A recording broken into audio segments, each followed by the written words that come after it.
Hello students. Welcome to our YouTube channel art and study. तो मैं आज आपके लिए लेके आई हूँ मैथ्स का पहला टॉपिक, संख्या पद्धति यानी कि नंबर सिस्टम, जो कि रीड मेंस का पहला टॉपिक है मैथ सब्जेक्ट का। तो चलिए शुरू करते हैं आज का टॉपिक।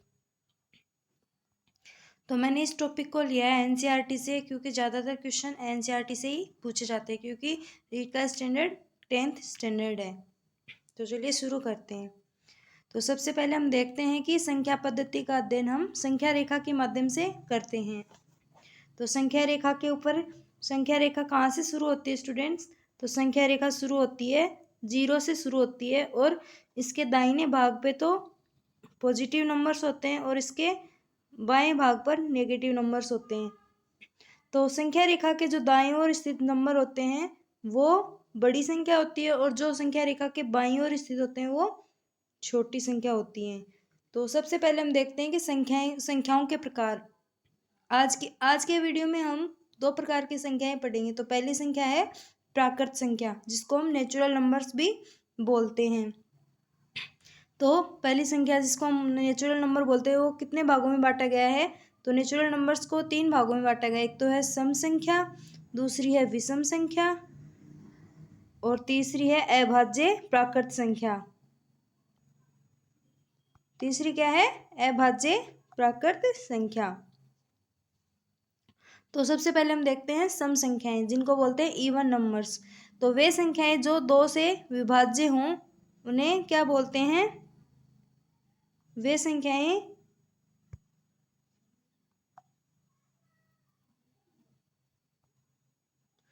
संख्याएं जो 2 से विभाज्य हों उन्हें सम संख्याएं बोलते हैं, जैसे कि 2, 4, 6, 8 और 10।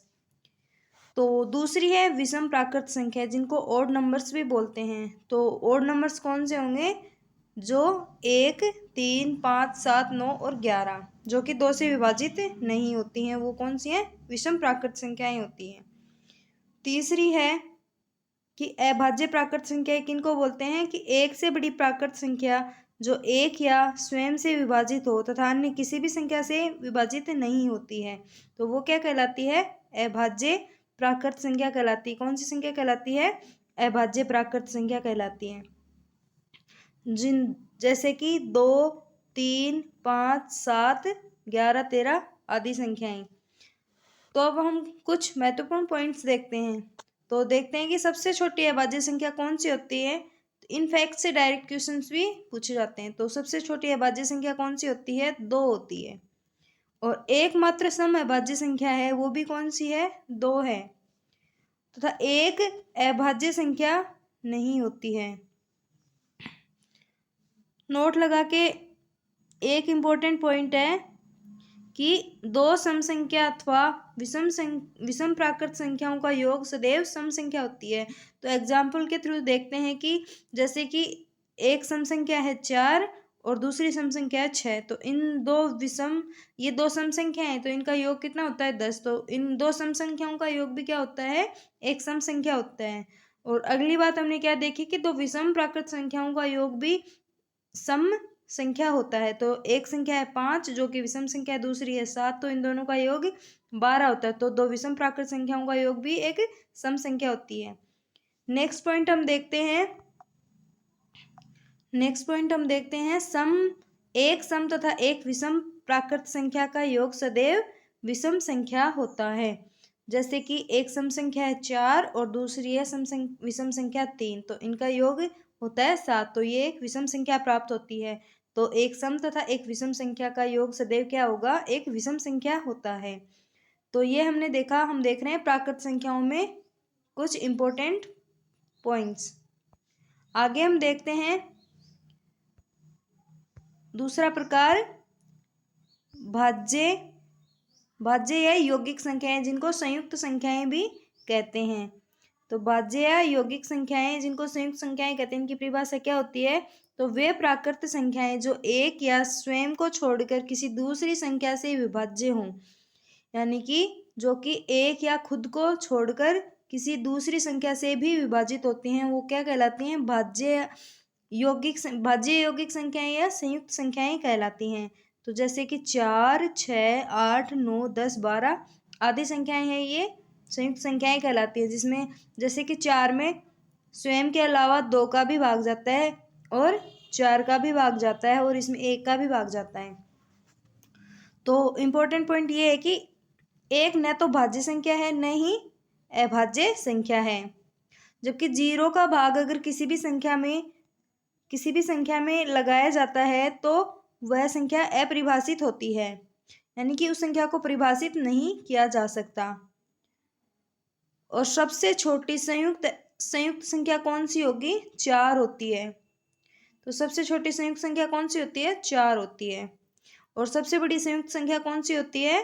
जो कि इन्फिनिटी होती है, यानी कि किसी भी संख्या में 0 का भाग लगाने पर जो संख्या प्राप्त होती है वो अपरिभाषित होती है, जो कि एक सबसे बड़ी संयुक्त संख्या कहलाती है। नेक्स्ट प्रकार की जो संख्या है वो है सहभाज्य संख्या, जो कि प्राकृत संख्याओं का ही प्रकार है। तो 2 प्राकृत संख्याएं जिनका महत्तम समापवर्ती 1 हो, तो जो 2 प्राकृत संख्या होती है अगर उनका महत्तम समापवर्ती यानी कि HCF हाईएस्ट कॉमन फैक्टर अगर 1 हो तो वो सहभाज्य प्राकृत संख्या कहलाती हैं। जैसे कि 5 व 9, तो 5 में जैसे कि 5 व 9 में 5 का गुणनखंड है 5 गुणा 1 और 9 का गुणनखंड है 3 गुणा 3 गुणा 1। तो इसमें हाईएस्ट कॉमन फैक्टर क्या हुआ? तो इसमें हाईएस्ट कॉमन फैक्टर होता है, इसमें हाईएस्ट कॉमन फैक्टर है 1। तो इसका जो तो ये एक जो 5 और 9 है वो सहभाज्य संख्याएं कहलाएंगी। तो ये थी हमने देखी प्राकृत संख्याओं के प्रकार, यानी कि नेचुरल नंबर्स के टाइप, जो कि 3 प्रकार की होती हैं, ओड नंबर, इवन नंबर और सहभाज्य संख्याएं। अब हम देखते हैं दूसरे प्रकार की संख्याएं, पूर्ण संख्याएं। तो पूर्ण संख्याएं जिनको होल नंबर भी बोलते हैं। तो होल नंबर्स की परिभाषा क्या होती है? होल नंबर की परिभाषा होती है प्राकृत संख्याओं के समूह में शून्य को शामिल कर लिया जाए तो वह समूह क्या कहलाता है? संख्याओं का वह समूह कहलाता है पूर्ण संख्या का समूह, जिसको हम W से प्रदर्शित करते हैं। तो W से प्रदर्शित करते हैं तो इनके समूह में कौन कौन सी संख्याएं होंगी? तो इसमें 0 शामिल होगा, 0, 1, 2, 3, 4 और इन्फिनिटी तक जाती हैं। तो इसके बारे में इम्पोर्टेंट पॉइंट देखते हैं कि सभी प्राकृत संख्याएं होती है ना, वो पूर्ण संख्याएं भी होती है, जबकि सभी पूर्ण संख्याएं प्राकृत हों ये जरूरी नहीं है। और अगर इनमें 0 को हटा दिया जाए पूर्ण संख्याओं में से तो सभी प्राकृत संख्याएं भी पूर्ण संख्याएं कहलाती है। नेक्स्ट है सबसे छोटी पूर्ण संख्या 0, 0 है। और 2 पूर्ण संख्याओं में बड़ी संख्या वह होती है जो संख्या रेखा के दाईं ओर होती है, दाईं ओर स्थित होती है, मैंने शुरू में ही बता दिया था। तो ये हमने देखा प्राकृत संख्याओं, नेचुरल नंबर्स और होल नंबर्स यानी कि पूर्ण संख्याओं के बारे में। तो ये था आज का पहला टॉपिक, संख्या पद्धति, जिसमें हमने 2 संख्याओं को देखा। नेक्स्ट पार्ट में मैं आपके लिए अन्य नंबर्स के बारे में लेके आऊँगी और इनसे रिलेटेड क्वेश्चंस भी करवाऊँगी। So thanks for watching. Thanks.